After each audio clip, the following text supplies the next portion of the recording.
this morning, outlining the fiscal and economic position facing the island. But I also wanted to take the opportunity to speak to you directly and relay the key messages from this morning's debate. I'm sure that you will all recognise that the actions that are being taken both here on the island and around the globe to combat COVID-19 are having a significant economic impact. 16 weeks ago, on the 23rd of March, we brought forward a package of measures to support businesses. Those measures have delivered over £80 million of direct and indirect cash support to protect jobs, people and businesses across our island. This was a full, unique and comprehensive package of support delivered rapidly and decisively, comparable with any delivered anywhere in the world, and for the most part, it has done its job. However, I am sure you will understand that we cannot go on delivering direct support in this manner across the economy.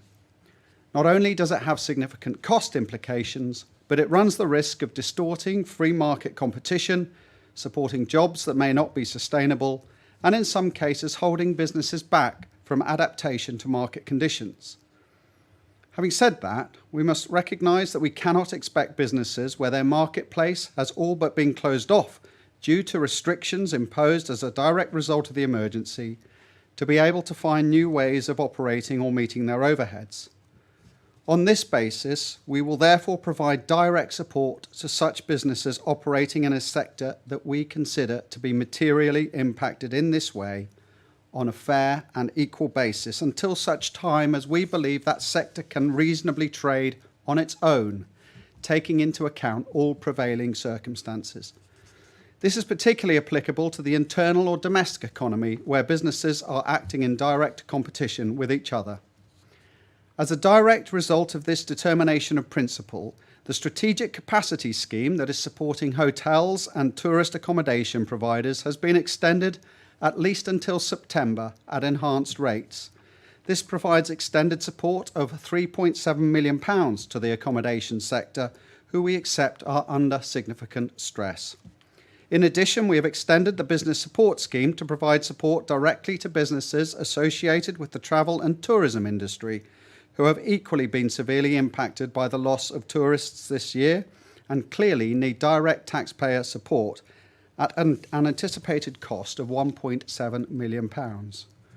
We still have work to do to consider what support will need to be extended over the winter months in these areas, and we will, together with the Department for Enterprise, continue to discuss with the Visit Agency and broader visitor economy how best to do this. We are acting to support businesses and jobs in these areas. The Fisheries Industries Scheme, a scheme that has provided vital support to the industry where the export market has been severely restricted, is proposed to be extended for a further 3 months at an estimated cost of £400,000. This support will assist in maintaining the core heartbeat of our fishing sector and thus supporting what has historically been family businesses in this centuries-old industry.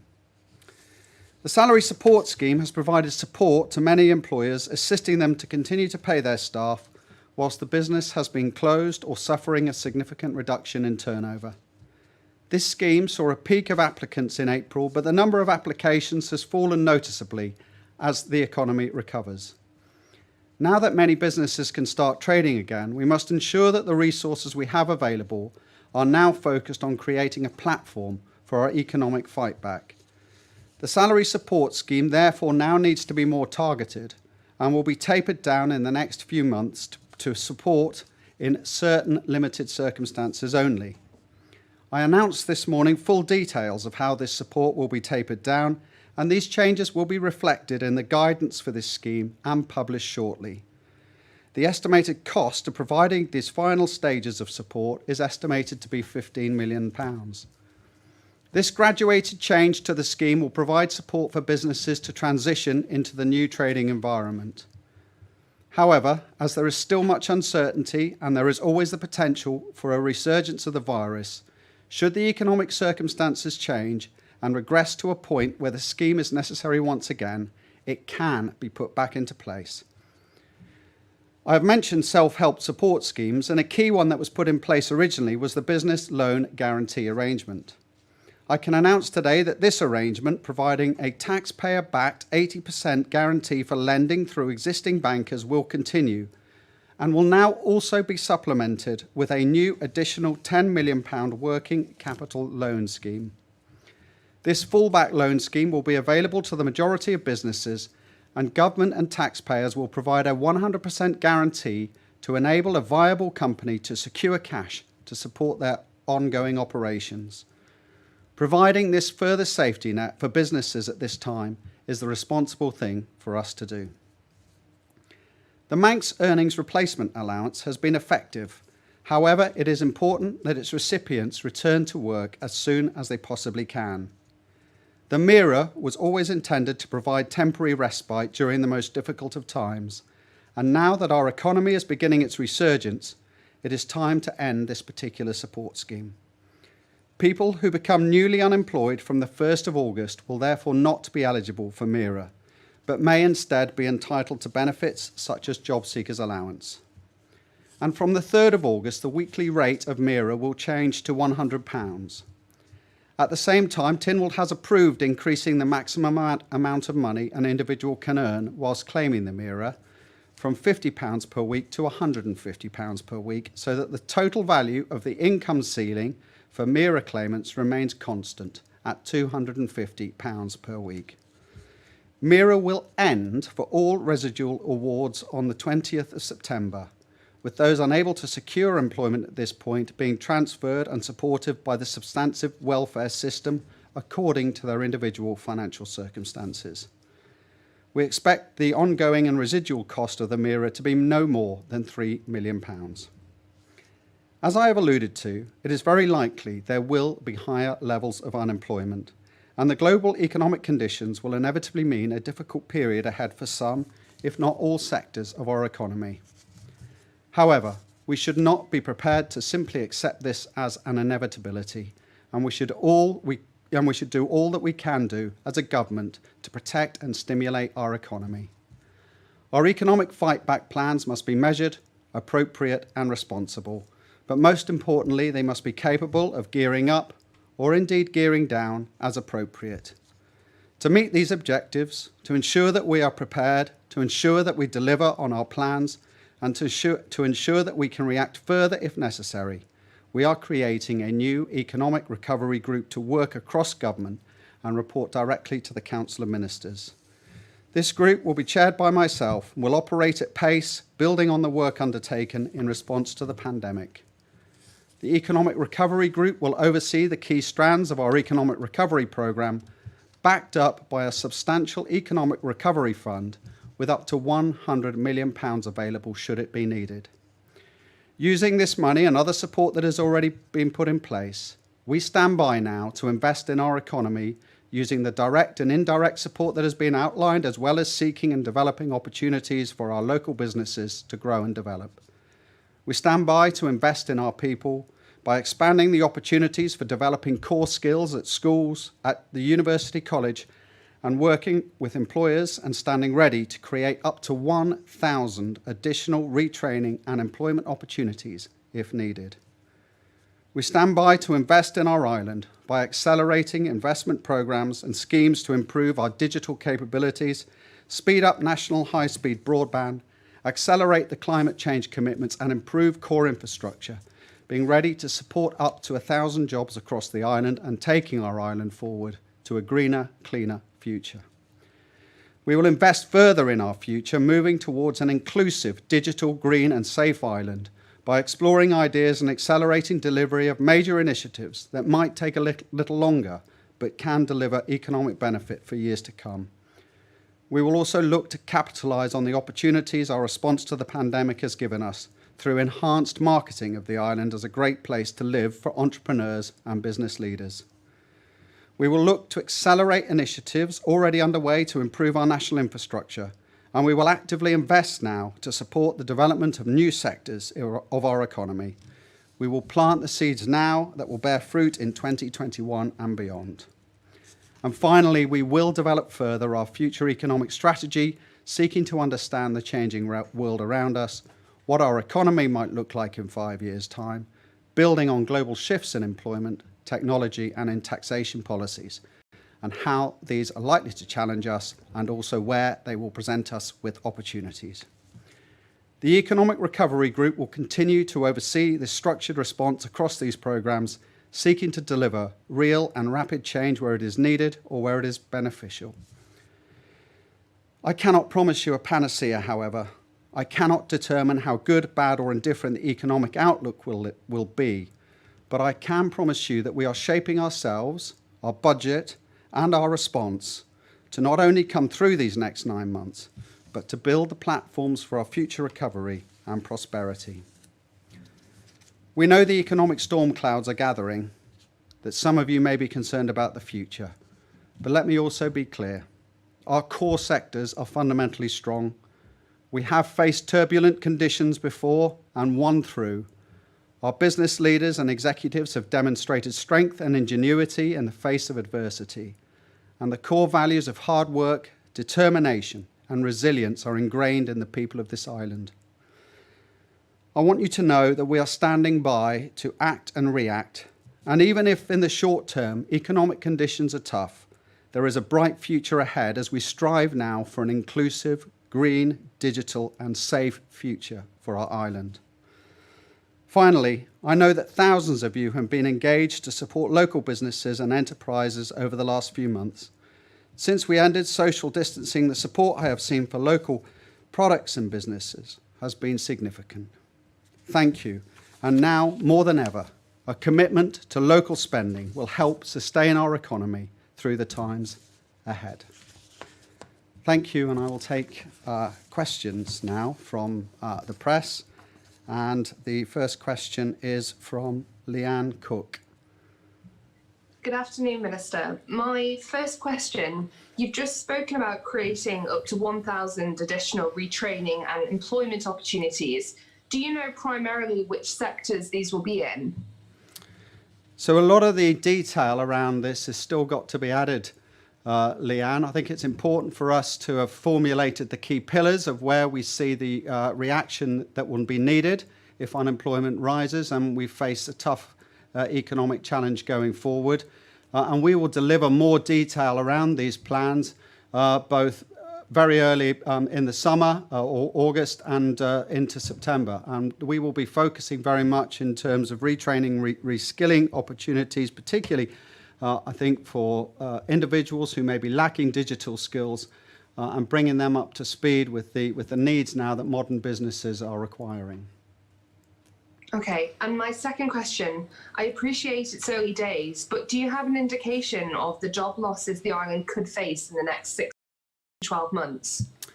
Well, as you know, unemployment's currently at 1,100 and has risen substantially in the last few months from around 400 in March.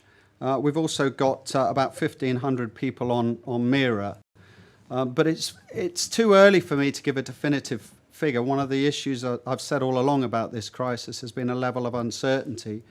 But it would be wrong of us at this stage to ignore the warnings that are coming through from many respected institutions about the likely state of the global economy, the likely state of the UK economy, particularly in the short term, and the impact that that might have on the island. I guess we're gearing up for a worst case scenario, but actually, as I've said, I believe we have very strong core fundamentals running through our key sectors, and that actually, with the right direction, the right support, the right framework, the right access to working capital, working cash for businesses, we will get through this. And really, there's a strong desire from my part, from government's part, to get through, help the economy now, hold together through till next March. And I think that after that, we will start to see a recovery.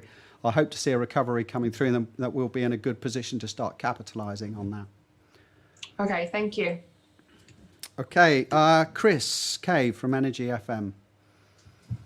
Good afternoon, Treasury Minister. You said just then that a lot of the detail still has to be worked out. A lot of businesses have been very heavily impacted by the events of the past 4 or 5 months, and unfortunately some haven't survived. Speaking to various business owners, they feared that your revised budget statement, Tynwald, would see you change the corporation tax strategy in a bid to get the economy back on track. Is that something that has entered your thinking? And if not, will it be something that you consider later on down the line? No, we've purposely stayed away from interfering in the tax structure. We think we have a very positive tax structure on the island. As you know, there has been an adjustment to VAT in the last couple of weeks, which has reduced that for the hospitality sector. But what we need to do now is actually to, first of all, ensure that we've got the right support mechanisms in, that we're protecting the economy as much as possible, that we're ready to act in terms of higher levels of unemployment.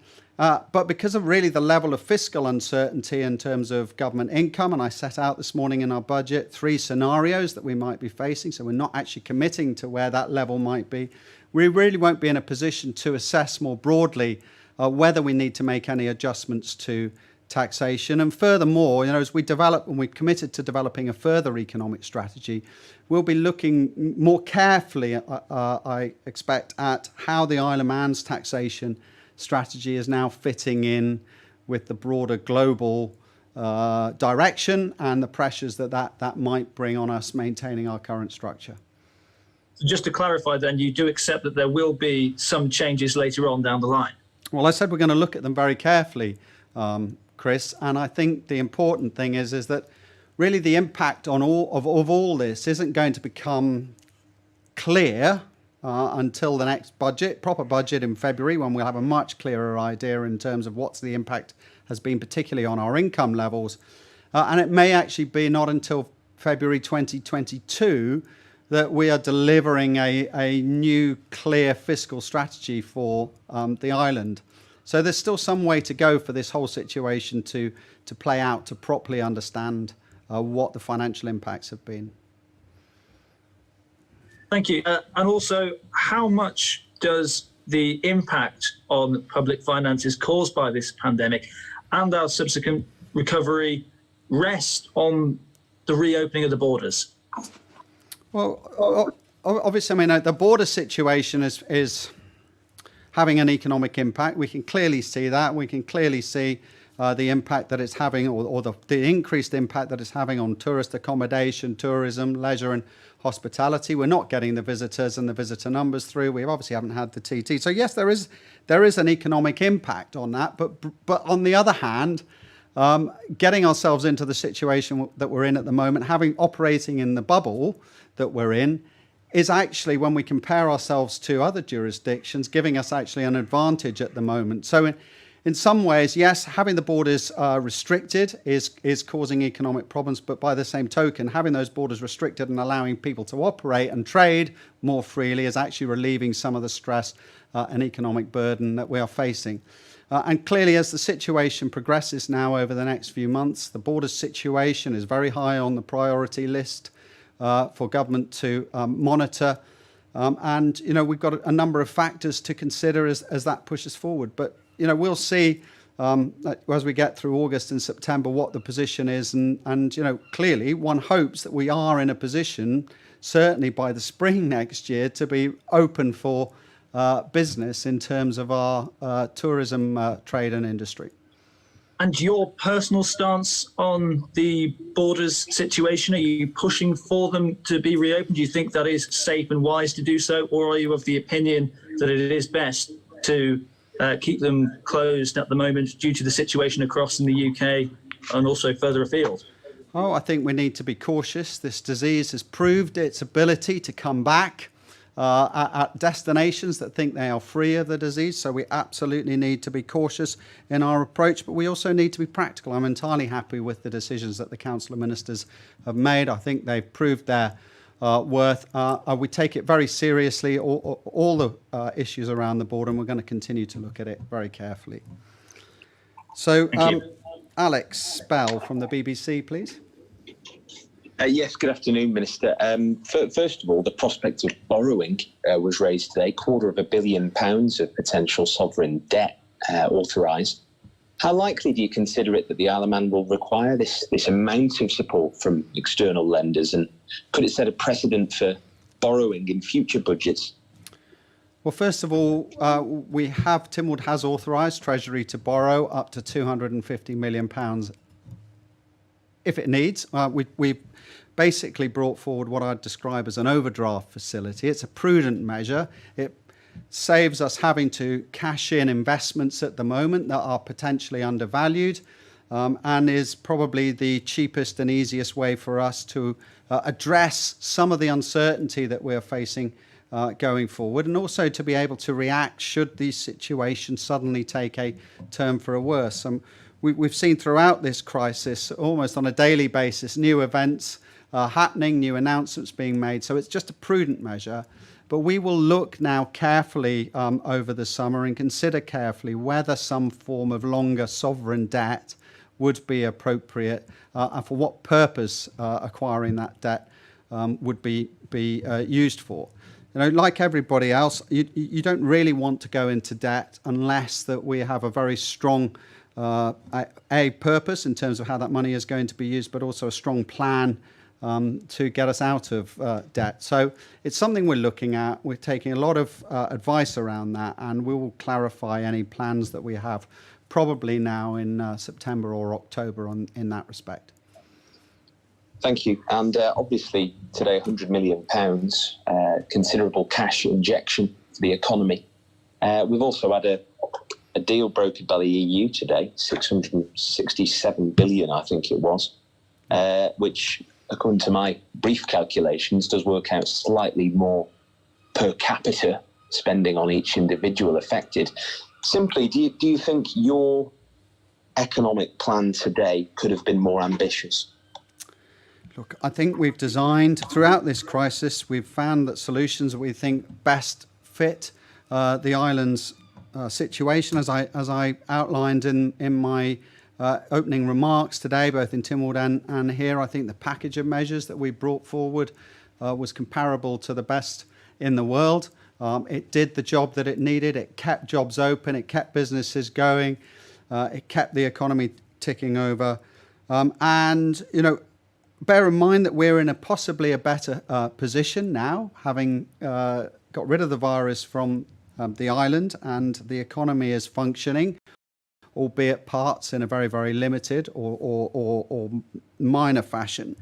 I think that what we've done today is bring forward the right framework for us to cope with the problems facing us. As I said, the uncertainty is we just don't know what the level of impact will be over here. We expect some impact. That's clearly obvious at the moment with the increased levels of unemployment. And we do need to add a lot more detail to the 100 million or up to 100 million that we're ready to commit. But it's really important, as I said, that we do act. It's not a case of government just standing still now. We are going to put in place the training opportunities, the reskilling opportunities. We're going to commit to the infrastructure projects. We're going to commit to digital and green projects where we see that they can be delivered and that the skills and resources are on the ground to do that. And we're going to make sure that the money is getting out into the local economy. And of course, around that, we've got these loan schemes that will help business access cash, working capital, to help them either restructure or keep them going in the short term whilst they wait for the economy to pick up. So I'm happy with where we're at, and we are acting, and we're acting in a responsible manner to deal with the situation that's in front of us. Okay, thank you very much. Amanda from Jeff the Mongoose. Good afternoon, Minister. The UK government has announced pay rises for its public sector today, including doctors, police and teachers, following their efforts tackling the COVID-19 pandemic. Is there any plan whatsoever for similar increases for workers on the island? Well, we don't have any formal plans other than those that have already been agreed for our workforce. Clearly, I'm cognizant of the increases that have been made today, and I expect that those will be part of the negotiating procedures now, whenever they take place over the next few months. Okay, and secondly, in your speech today in Tynwald, you mentioned an enhanced marketing programme encouraging entrepreneurs to relocate to the Isle of Man. What specific strategies and incentives are being considered to drive an increase in business relocations and to entice private sectors to the island from overseas to strengthen and broaden the Manx economy? Well, so we'll be looking to build on the actions that are already being taken. Lawrence Skelly and the Department for Enterprise will primarily drive this. At the moment, they are reaching out and reacting to a lot of inquiries that are coming in. What we'll be looking at targeting certain areas, looking to bring forward enhancements if we can to bring businesses to the island. There are already structures in place. For example, Locate does offer incentives for individuals to come to the island. So we'll be looking at both the performance of the Locate initiative, the Department for Enterprise under their existing structures. And what we're saying is that we will be pushing for enhanced initiatives to deliver better outcomes. And the purpose of the Economic Recovery Group really is to drive delivery and to make sure that we are getting action and results from the investments that we are making, and that we can see these results coming through. Okay, Simon Richardson from Business 356, or 365, is it, Simon? Good afternoon, Minister. It is, yeah, slight misprint there, I think. It is. Firstly, now, as Alex was mentioning earlier, the plans laid out include provision for considerable borrowing, which is a new thing for the Manx government. And going forward, do you believe that careful, controlled borrowing might actually take the brakes off our ambition and economic growth and prosperity? Take the brakes off our ambition. You mean in terms of allowing us more freedom? I mean, look, Yeah. Simon. As I said, if we are borrowing absolutely, yeah. if we're borrowing for the right reasons, we've got a clear plan, and you can see a benefit with clear targets in terms of increasing either our long-term sustainability or delivering increased opportunity in sectors that will have long-term benefits for the island. Then yes, it is something that we should consider, but.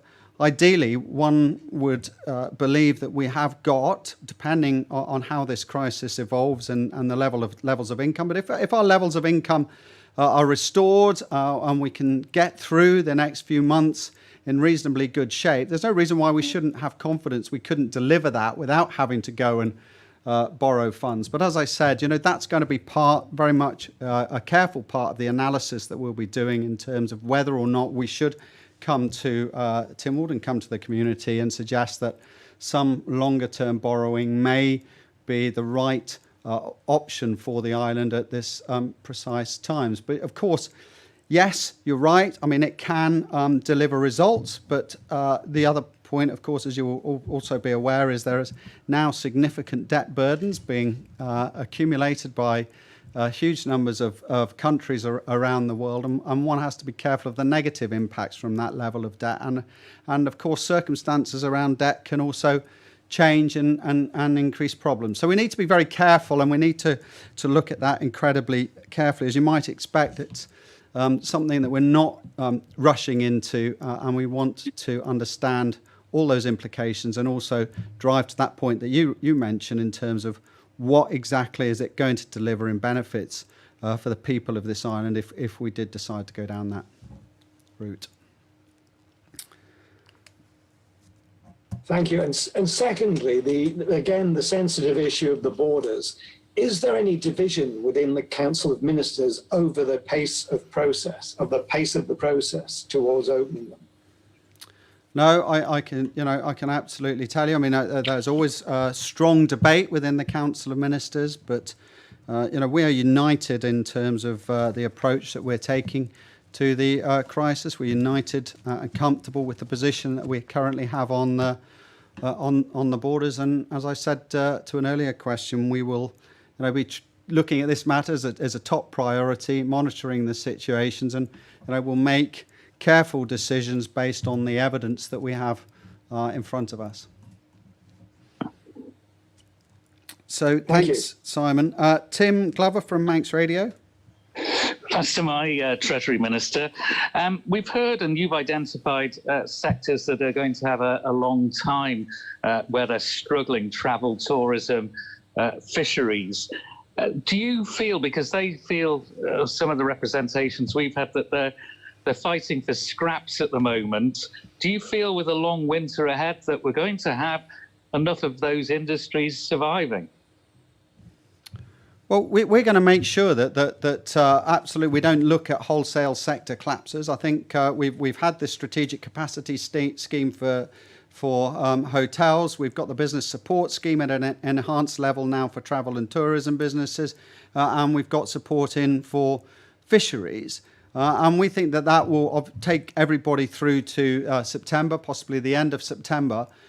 What we have to look at, we have to consider various factors in the winter. Normally, a lot of the businesses in these sectors, particularly in the accommodation sector, have much reduced income anyway. So what we'll be seeking is to establish what is the best type of solution that we need to offer to ensure that the sector holds together and is in a position to open its doors again, and start trading effectively in March. And we've set out this morning. I set out some principles, and I set out some principles in that speech that where we see direct government action in response to the crisis has almost effectively resulted in that sector being unable to trade, then we'll support it. So we've still got some work to do to understand what that's going to look like through the winter. And the second question, you mentioned there was a review of the capital programme and schemes with an increased focus on acceleration of schemes that support the economy and local employment markets. We know obviously of Douglas Promenade. What other schemes are you looking to accelerate? And by having that review, does that mean that some of the schemes that were scheduled to take place maybe in a year's time are being shelved? Yeah, we have. I mean, there was quite a lot of detail attached to that announcement this morning. And bear in mind, of course, Tim, we've also already got a capital programme underway. So Summerhill View, the £12 million care facility, nursing home facility, that is now being built and underway. We've brought forward increased finances, now brought them forward. They were already allocated for the promenade, so that will ensure that those people employed with private contractors down on that project will now see that speeded up. There was an additional £750,000 required on the promenade. We've also got the Peel GP Centre, which is getting a £900,000 extension, an upgrade. We've got £1.4 million to sort out the Peel Marina as well.